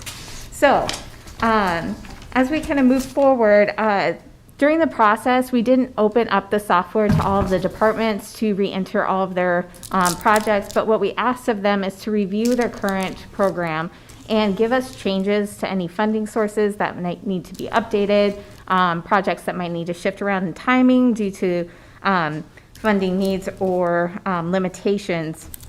And so what you have received from the draft CIP looks fairly similar to what we had. Most of the projects did advance forward from year 2 to 1. I'll just point out a few things. We did have we had a new request from finance for a project to enhance technology for the city and county services for $3 million. That is in year 1 and year 2. So year 1, part of the budget year, and year 2 is outside of that scope. The Bennett Martin Library advanced forward into year 2, so still outside that budget year, but moving forward within the program. Our Parks and Rec program, we did have a shift in one of the projects. The Public Gardens Greenhouse was advanced to year 1 for design and the construction of that. And there was some shifting of some projects and funds within that program. Our Public Safety Public Safety with Fire and Rescue Department, their critical project of fire station modifications and repairs is in year 1. They also have additional funding for that project in years 3 and 5. And then I'll kind of move into this memo that you received today with a few changes, modifications to the transportation program. This will also be reflected in the Transportation Improvement Program that Alan will be talking about next. But these are some minor changes to the 3 projects: transportation system preservation, optimization, and growth. So on the optimization project, we had listed a $5 million highway allocation bond, and that was there was a typo in that as funds. The bond was intended to be in growth, so that got shifted to the growth program.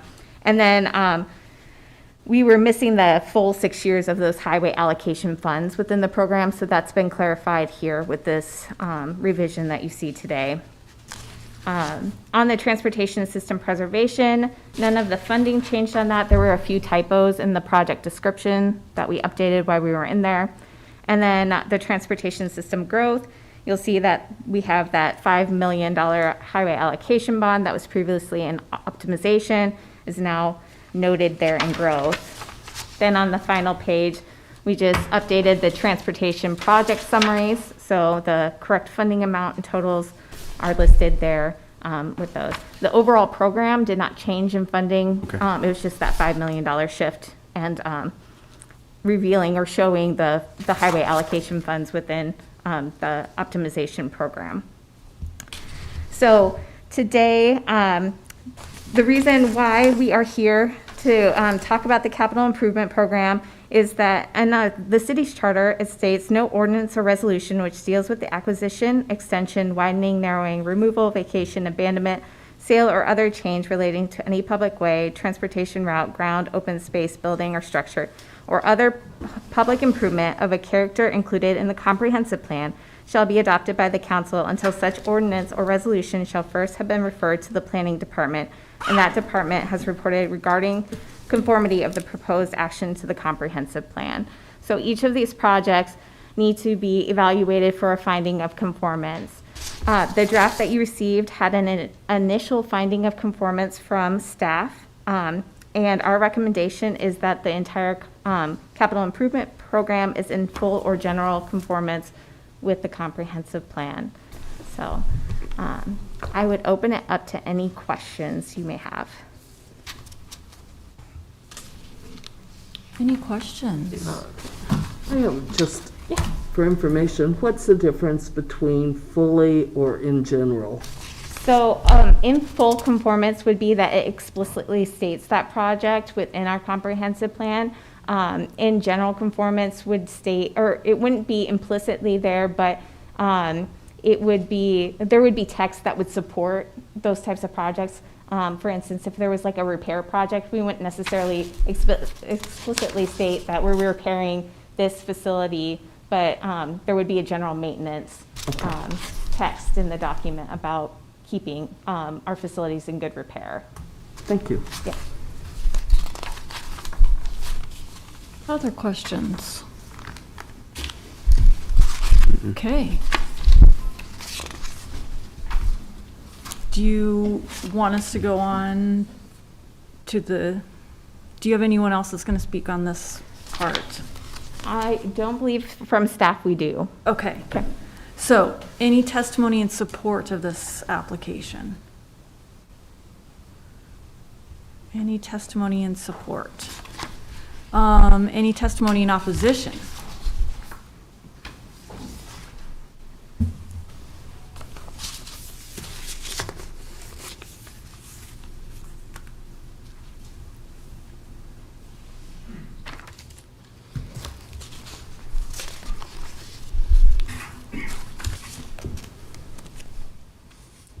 Good afternoon. My name's Peter Catt. I don't know if I'm in opposition or support, but it's probably more appropriate on opposition, because otherwise why bother to show up? So I'm well, looking in the audience out here, I'm, like you, one of the really strange people in our community that spends the time reading a CIP. The interesting thing is we're the only ones that aren't paid to do it.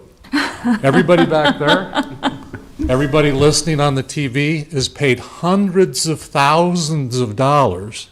We're sick individuals, aren't we? To put this together. We do it for free.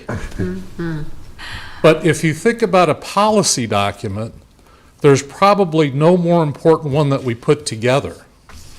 And my frustration and why I'm here is I've got two projects that just drive me batty about, wow, how did we get there? And how do we make it better? So I don't know how to make it better, but I know if we just keep checking the boxes and pushing it on, we'll not make it any better. So we need to start having a conversation about how we make it better.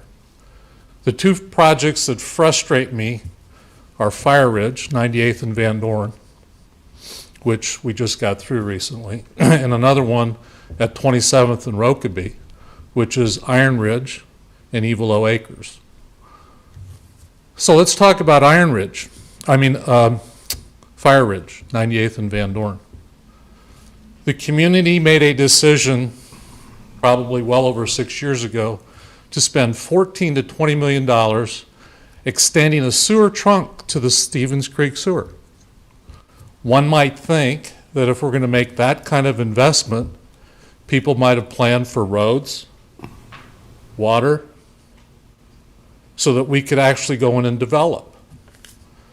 So what do we know? Even in this plan now, the water main extension from 98th Street to the east in Van Dorn to be able to serve our property is still 2 years out. It's really confusing on how water allocates their money.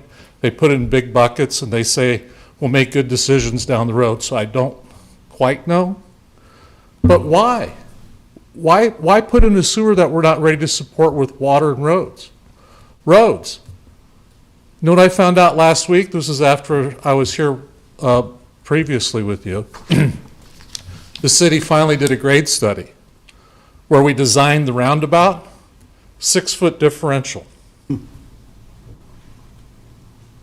Why? I mean, we've invested tens of thousands of dollars on plans, and we get close to the finish line, and we're not focused on the right things in the right time. And so then let's just talk about Rokeby. The question I posed down there is, what do we have going on in South Lincoln? Huge investment. $300 million plus for the South Beltway. So I've been spending a lot of time up in Omaha. The commercial brokers up there about 3 or 4 years ago posed the question to me, where can we invest down there? We think, wow, you're going to make that investment. Shouldn't we be able to go do something? I said, not that I know of. Well, as a part of the 27th and Rokeby project, I started asking the question, which road in South Lincoln is going to get connected to the Beltway? Don't know. I've been pushing for a while now as a part of that project because the South Salt Creek sewer main trunk needs to get down there. Good news. It's finally in this plan, 2 years out. 2 years out, and it then runs parallel trunks down the sewer. But what about the other development? What's our strategy down there? So my thought on how do we approach these questions is, and I think what happens, it's not that the people that are working on this comp plan and thinking about it are ill-motived. It's just that they get in, I'm in water, I'm in streets, I'm in parks, and we ask no comprehensive strategy to have them get out of their silos and think a little bit. So as I was thinking through this, I was thinking, what if we approached making these huge public expenditures as better questions to be asked and solved as a part of making these spending decisions? And for me, and I got good information today, this is kind of what motivates me a lot. Put that up there. This is scary information. What's up, yet? Should be coming up.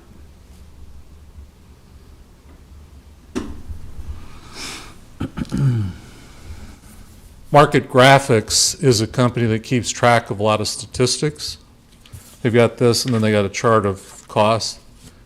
This is a list of the average price of new homes in these counties as of now.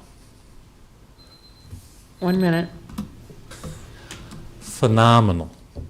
We need to do a better job at figuring out, and when I say affordable, you can call it workforce housing. I'm not talking about tax subsidized. I'm talking about property that the marketplace produces that people can afford. We're not doing it today. This program should be focused on how do we create opportunities to create workforce housing that people can afford to live in. Where do we go? Same type of question, how do we facilitate and encourage development and investment in the South Beltway corridor? I see no consistent strategy or vision anywhere in the CIP that would be able anyone to answer those questions. And that's really the community investments direct private sector investments. And these capital improvements are investments that the private sector can't make that must be led by our city or somebody, and they're tremendous expenditures. The last point I'd make, it's buried in here. I don't know if there anybody else that knows it. $1.1 billion. Know what that number is? The cost to extend a pipe to the Missouri River. There's been no public debate, no public discussion, but there's a viable option to connect to MUD's water plant. Where do we get to have that discussion about whether we want to spend tens of millions or $1.1 billion for a new water line? Where's the public get to weigh in on that? This document, I don't know. I appreciate your time. I don't know the answers to this, but thanks for reading this and carrying and putting your effort into this work. Thanks for starting the discussion.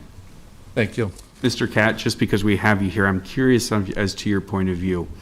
I, for one, will say that I didn't anticipate the South Beltway necessarily occurring as quickly as it well, not as quickly. Let me back up.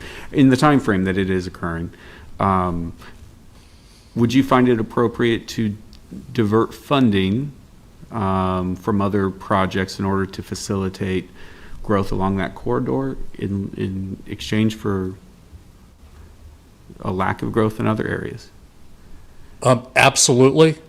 I mean, if you look at the sewer infrastructure, they're talking about spending several $1 million to upgrade. I don't know how deteriorated the sewer line is under the airport line, but you know, we have a sewer line that the city put in back in the 70s in pursuit of concentric growth that's been in a cornfield for 40 years.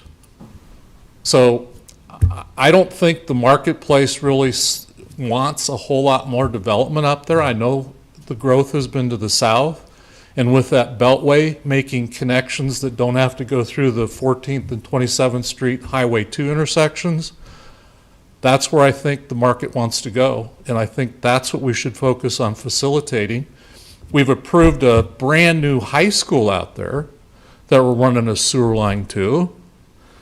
I mean, if you think about where our community has voted with private dollars and even public dollars, you know, $250 million new high school isn't chump change. Perhaps we should focus investment dollars in some different locations. Or let's think big.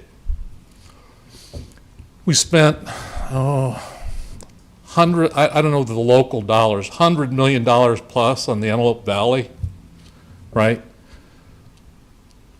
We spent $250 million on the arena. Perhaps it's time to think about a $100 million, $250 million. There's never a better time than right now to borrow money and go put in some serious infrastructure to make available development land that will dramatically drive down costs. And that's the reason why we don't see new homes coming in, starter new construction. You can't build a starter house when your base lot starts at $65,000. It's just an impossibility. And the negative part of the impact on our community is it's driven up all the pricing of the other homes. So the older homes that could be starter and affordable, they're going for a lot of money. Sorry, I took the liberty and extended my answer a bit. It's fine. But yes, I don't think we should make different priority investment decisions than are currently in some of the choices being made. But how do you have that policy discussion? Sure. It's a policy, it's a choice that we have to make as a community. We have our comp plan, we have our vision. That's great, but where the rubber hits the road is where we choose to invest our dollars. And the frustrating part is that these investments in infrastructure dollars are made at least 6 years out. And so by the time I'm in front of you at 98th and Van Dorn, and I say I'm ready to develop, and the city says, well, we don't have any water lines, and we don't have a connection to Van Dorn, you get to pay for it.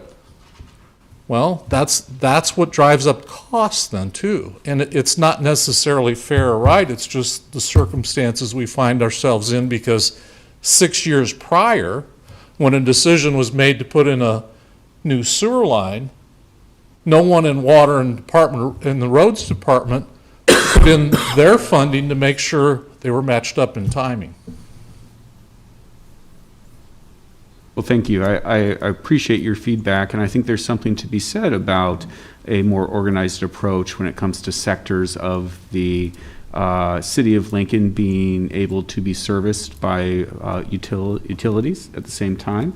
And maybe that gets coupled with a stronger annexation policy as well, so that we don't have trunk sewer sitting out there for decades being unused. So, thank you. Thank you. Thank you. Any other questions? Okay. Any other testimony in opposition? Okay. Applicant rebuttal and/or staff questions, since it's kind of one and the same. Are there any questions? No, sir. No, ma'am. Okay. Well, I would entertain a motion. I'd move that we close the public hearing. Second, Joy. Jerry? Okay. Ball? Yes. Campbell? Yes. Edgerton? Yes. Finnegan? Yes. Joy? Yes. Shear? Yes. Beckius? Yes. Ford? Yes. Motion carried 8-0. So move that we approve comprehensive plan conformance 21006. Second, Beckius. With the Oh, sorry. amendments in the memorandum. Thank you. Discussion.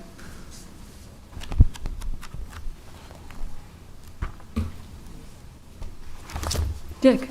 I think Mr. Katz's remarks are very appropriate. I mean, I've lived out on Pine Lake Road since '79, and we used to walk down the center of Pine Lake Road at 8 o'clock in the morning with the kids, and never saw a car. So obviously, the roads haven't been upgraded out in that area as much as they, or when they should have been. And now we're behind even on Yankee Hill and some of the others. So, and the sewer situation is one that there's a lot of land in that Stevens Creek Basin if we can get the sewer further south. Mm-hmm. So, I think there's some truth to what he's talking about. I think that's true too. As Peter was talking, we're in the process now, we're all involved with the update of the comp plan. I think he rightly stated that that's a good way to think about vision and future, dreams. But what Peter was talking about really slips in between that and this. And I don't want to get off the subject here because I'm going to support the motion, but there's, as Dick says, there's a lot of truth to trying to get this coordinated a little bit better, where things aren't falling in a point for discussion and debate at the appropriate times. So it's a little troubling. It really is when you think about it.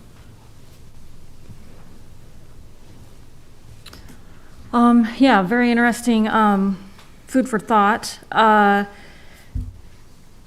To me, it's kind of about achieving efficiencies and talking together and coordinating everything, and that can be tricky to get all the pieces lined up at the same time and addressed at the same time. So, Can I just add one other thing, Yeah. not to interrupt, but I do think, as Tom said, in all cases, it might, the issue actually might be tied to timing not being exactly the way we foresee it. Things slipping in, things being delayed, circumstances, conditions changing. I think that could be the thing, and I don't know how you predict that. That's a tough one. So, magic 8 ball. yeah. I Yep. don't know. Yep. Yeah. I do think that, this is overall a good plan. We're really setting the stage, for the next 6 years, and it's hard to know what all is going to happen in the next 6 years.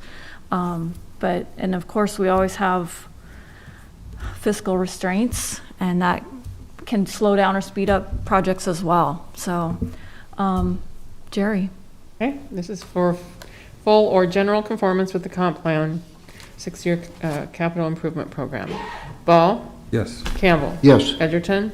Yes. Finnegan? Yes. Joy? Yes. Shear? Yes. Beckius? Yes. Core? Yes. Motion carried, 8-0. Okay, moving on to item 4.6 is miscellaneous 21002 to review the draft FY or fiscal year 2022 to 2025 transportation improvement program for conformance with the current Lincoln Metropolitan Planning Organization long-range transportation plan. Staff recommendation is finding of conformance with the long-range transportation plan. Are there any ex parte communications to be disclosed on this matter? No. I don't see any.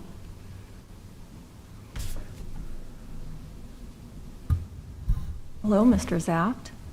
Good afternoon. Alan Zaff, Transportation Planner with the Planning Department, and I'm here for the fiscal year 2022 to 2025 Transportation Improvement Program, also known as the TIP. Do want to note on March 31st, there was a briefing to the Planning Commission on this matter. The Planning Commission's role here is to determine conformity review with the long-range transportation plan, similar to the CIP with the comp plan. This is for the transportation side. The TIP is a 4-year program of projects that we complete annually and bring forward to the Planning Commission annually. The TIP includes projects that receive federal funds, projects that are regionally significant, and projects that require federal action. All projects in the TIP must be listed specifically or generally in the long-range transportation plan. Our review of the projects find them in conformity with the long-range transportation plan. And also, I just want to note the TIP also has to be fiscally constrained, so it does not include a wish list or needs list. That list can be found in the long-range transportation plan. Also, it indicates that we program funds for projects in the TIP. I just want to note, there's funding sources that are limited to specific project types. For example, there's funds that come from the Federal Transit Administration that have to be used towards transit-related type projects. And also, there's a dedicated subcommittee for the MPO Technical Committee that is used to review the projects that are submitted by agencies to be included in the TIP. And in regards to the TIP, it includes projects from agencies such as the Nebraska Department of Transportation, Lancaster County, Lincoln Transportation Utilities, StarTran, Lincoln Airport Authority, Park and Rec Department of the city, and the Railroad Transportation Safety District. So we ask for your comments, and what we do, we take comments, we include that into the TIP, and that TIP gets forwarded to the Nebraska Department of Transportation. And to date, we've not received any comments so far from the general public, by phone or email, things like that. After this meeting, the TIP will be forwarded to the MPO Technical Committee on April 19th, and then from there it goes to the MPO Officials Committee on May 19th. The Officials Committee is with the MPO, and that includes representation, or who served on that committee is the mayor, the chair and vice chair from the county board, and also the chair and vice chair from city council, and a director of the DOT. And then what the officials do, they review and approve the TIP, and then what we do, we submit that to the Nebraska Department of Transportation, and they include that in their state TIP. And then the state TIP goes out for public review in the summer, and hopefully it gets approved by the state, and then goes to the Federal Highway Administration and the Federal Transit Administration for federal approval. And they usually approve that in September, and then the TIP becomes effective officially October 1st. And then I just want to indicate too, the changes that were made to transportation in the CIP will also be reflected in the TIP also.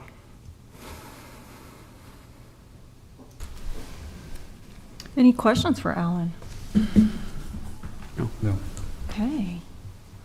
All right, well, testimony and support. testimony in opposition? Okay, did you think of any questions during that time? No. Okay. I would entertain a motion. Move to close public hearing. Becky? Second, Joy. Jerry? Okay. Ball? Yes. Campbell? Yes. Edgerton? Yes. Finnegan? Yes. Joy? Yes. Shear? Yes. Beckius? Yes. Core? Yes. Motion carried 8-0. Move to approve the tip. Second, Joy. Any discussion?